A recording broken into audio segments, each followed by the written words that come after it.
Salut à toi, c'est Rémi, j'espère que tu vas bien. Bienvenue dans cette nouvelle vidéo sur ma chaîne YouTube. On va parler des meubles à mettre absolument dans sa location meublée, les meubles qu'il faut impérativement avoir pour que son bien immobilier soit considéré comme un logement meublé. Donc on va voir ça dans cette vidéo. Je vais te parler de logement décent, je vais te parler de quels meubles mettre dans ton bien immobilier et à la fin de cette vidéo, on ira un petit peu plus loin et je te dirai ce que je mets en général dans mes appartements en location meublé.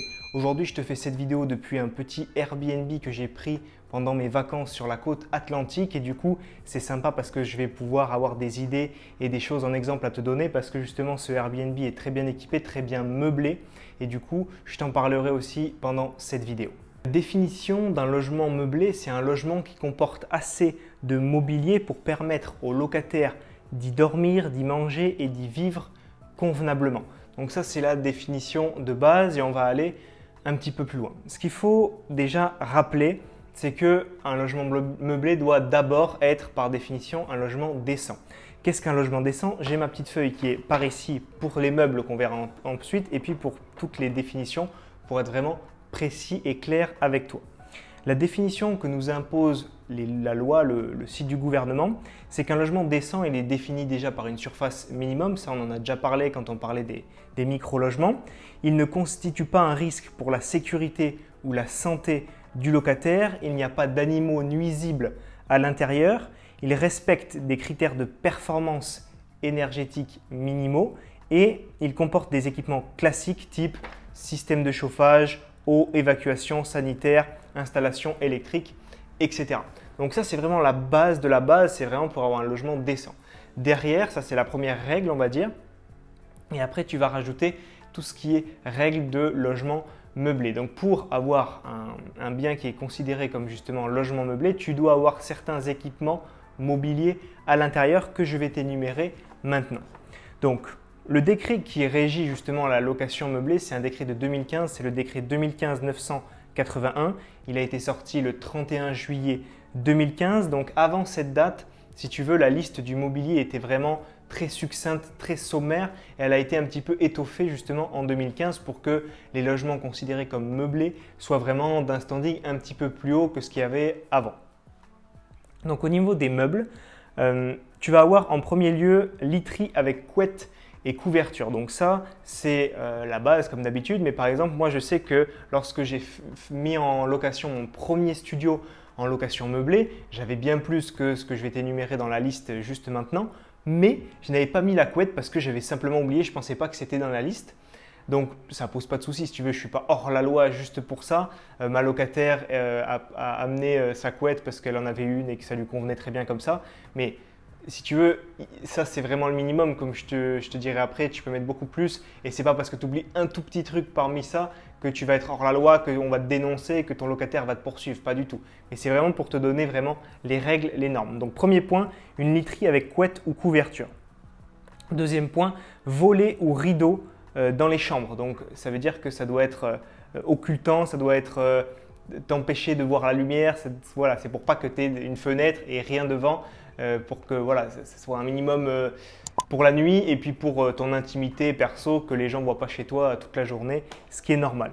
Troisième point, plaque de cuisson. Quatrième point, four ou four à micro-ondes.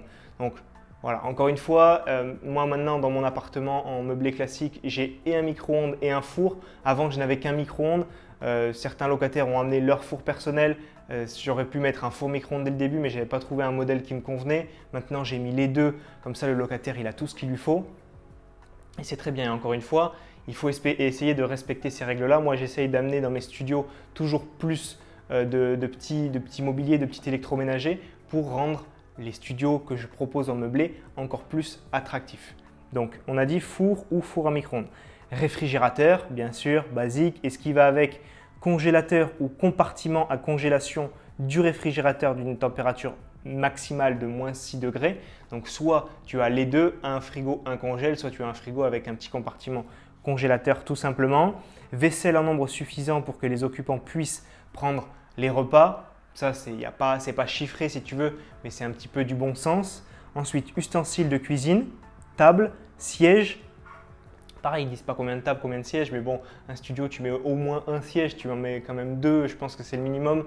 Moi, dans mes studios, dans le premier, j'en ai deux, plus deux tabourets si tu veux. Donc là, par exemple, pour mon étudiant en meublé classique, c'est très bien. Il a le canapé, on peut considérer ça comme des sièges si tu veux. Tu as deux chaises pour la table à manger, tu as deux tabourets en plus s'il a des amis qui viennent ou de la famille. Donc voilà, il faut toujours bien mettre ça. Étagère de rangement, luminaire, luminaire ça paraît basique mais ça y est quand même, et matériel d'entretien ménager adapté aux caractéristiques du logement. Aspirateur s'il y a de la moquette, balai et serpillière pour du carrelage. Donc voilà, ils te disent ça, mais moi par exemple j'ai mis un aspirateur alors que j'ai du parquet. Peu importe, si tu veux, c'est des petites idées, mais ce qu'il faut comprendre, c'est que cette loi, son but, c'est de combattre les vendeurs de sommeil, ceux qui te font un bail meublé alors qu'il y a 4 planches, un matelas et puis c'est tout à la limite, tu vois, 4 fourchettes et puis 4 couteaux et 2 assiettes. Le but, c'est de faire beaucoup plus, beaucoup mieux pour vraiment aller vers quelque chose de très qualitatif. À savoir, si tu ne fournis pas ce mobilier-là, le locataire peut saisir le tribunal et le juge peut requalifier ton logement meublé en logement en location nue avec toutes les conséquences que ça implique, durée de contrat, montant du dépôt de garantie et surtout niveau fiscalité parce que tu sais très bien que la fiscalité de la location meublée est bien plus avantageuse que celle de la location nue.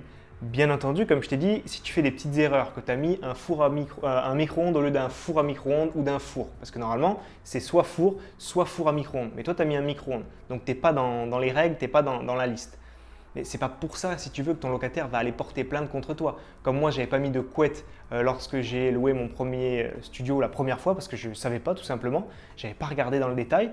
Et ce n'est pas pour ça que ma locataire, elle est portée plainte contre moi. Au contraire, elle a passé une année au top. Elle m'a dit que son studio était top, lui plaisait énormément. Ses parents étaient très contents. Voilà. Donc, il ne faut pas partir dans des délires, tout va mal se passer. Mais c'est sûr que si tu es en mode vendeur de sommeil, en mode je mets le minimum de choses, là, tu peux te confronter à des locataires qui, eux, peut-être iront te chercher un peu des problèmes parce que toi, justement, tu n'as pas mis assez de meubles dans ton logement. Dans la liste, je ne sais pas si tu as remarqué, mais il n'y a pas de télévision ou de lave-linge par exemple, donc c'était vraiment la liste de base. Et comme je t'ai dit, tu peux rajouter un maximum de choses en fonction du type de locataire que tu vises, en fonction du type de clientèle, si c'est de la location courte durée, comme par exemple dans cet appartement, si c'est de la location meublée étudiant. Moi, j'ai revu ma copie si tu veux.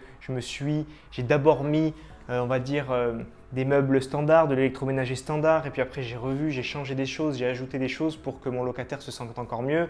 Pareil dans mes studios en Airbnb, dans cet appartement par exemple, tu vois, il y a bien plus que ça. Et le but c'est d'aller chercher les mobiliers, l'électroménager qui va vraiment correspondre au maximum à ton marché, ta clientèle pour que les gens soient contents d'être chez toi. Si c'est de la location courte durée, que ça cartonne, qu'il n'y ait pas de vacances locatives, si c'est du meublé, pardon. Et pareil, si c'est de la courte durée, que tu loues un maximum de nuit, que tu aies des locataires que tu fidélises, etc. Tout ce qui est meubles et électroménager que tu mets dans ton bien, si c'est cassé ou défectueux, c'est à ta charge de les changer ou de les réparer. Et par contre, l'entretien courant du logement, bien entendu, il est à la charge du locataire, tout ce qui est ménage, entretien, etc.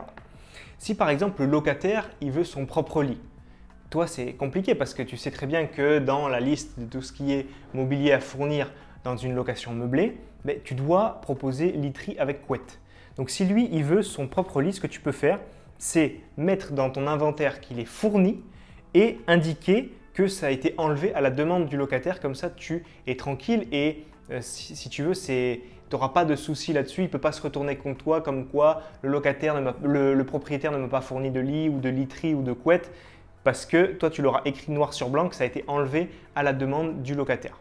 Tout ça, c'est la base. Mais comme je t'ai dit, il ne faut pas hésiter à faire plus. Dans mon studio étudiant, j'ai appris de mes erreurs, j'ai essayé de m'améliorer, de faire mieux. Maintenant, je propose bouilloire, machine à café, four, micro-ondes, aspirateur, balai électrique, pas dernier cri. Je n'ai pas pris du Dyson à 600 €, mais je prends je sais plus, je l'ai pris à Boulanger, c'était du milieu de gamme à 150 €, tu vois. Ça amène quelque chose. J'ai aussi une table à repasser, un fer à repasser, des tabourets, un bac pour le linge. J'ai la machine à laver, la télévision. Voilà, il y a un bureau, il y a une bonne chaise de bureau, il y a un lit-coffre, il y a un canapé en plus, des meubles de rangement. Bref, J'essaye vraiment d'aller chercher plus loin. Je mets de beaux luminaires, une belle petite lampe de chevet, je mets des rallonges pour que tout soit branché facilement. Il faut aller chercher plus loin. Tu auras toujours de la clientèle qui a les moyens de payer, que ce soit pour par exemple mon studio en location classique. On te mettra un petit peu des images, des plans à l'écran pour que tu te rendes compte un petit peu de ce qui a changé. Voilà, j'ai vraiment essayé d'améliorer les choses.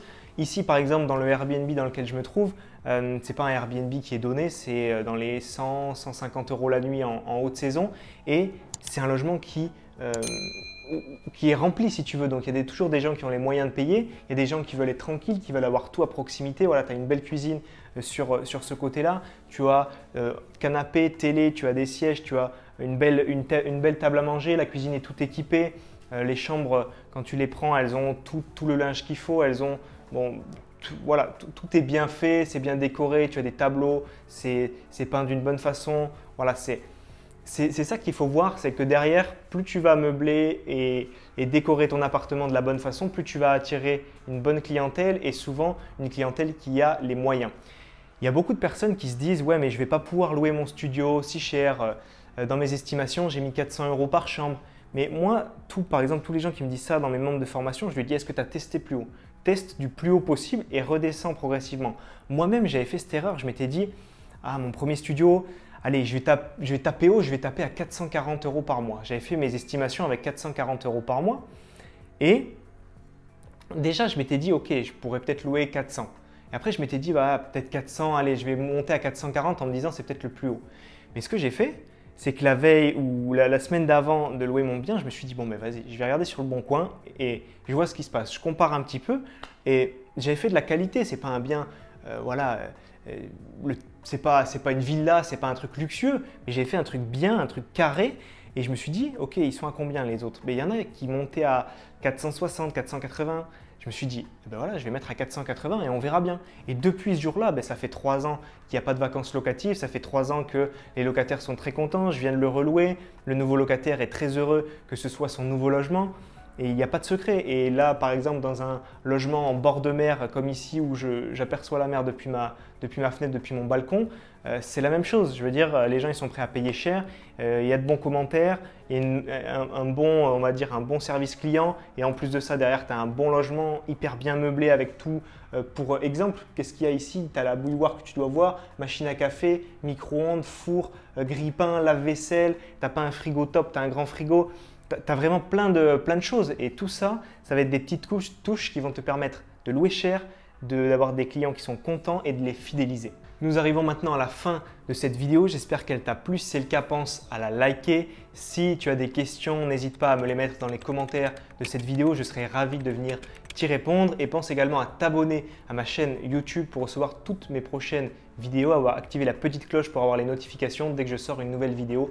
Tu en as une nouvelle chaque mercredi et chaque dimanche soir à 18h15. Si tu veux aller un petit peu plus loin en immobilier avec moi, que je t'accompagne pour réussir ton premier investissement immobilier, meubler, optimiser ta fiscalité, faire un investissement rentable, dégager du cash flow dès le premier mois de loyer, ce que je te propose, c'est de rejoindre une heure de formation totalement offerte et privée. Tu retrouves le lien dans la description ou bien sur le petit carré qui va s'afficher juste ici et on se retrouve tous les deux de l'autre côté dans ton espace de formation privé. C'était Rémi, à très vite.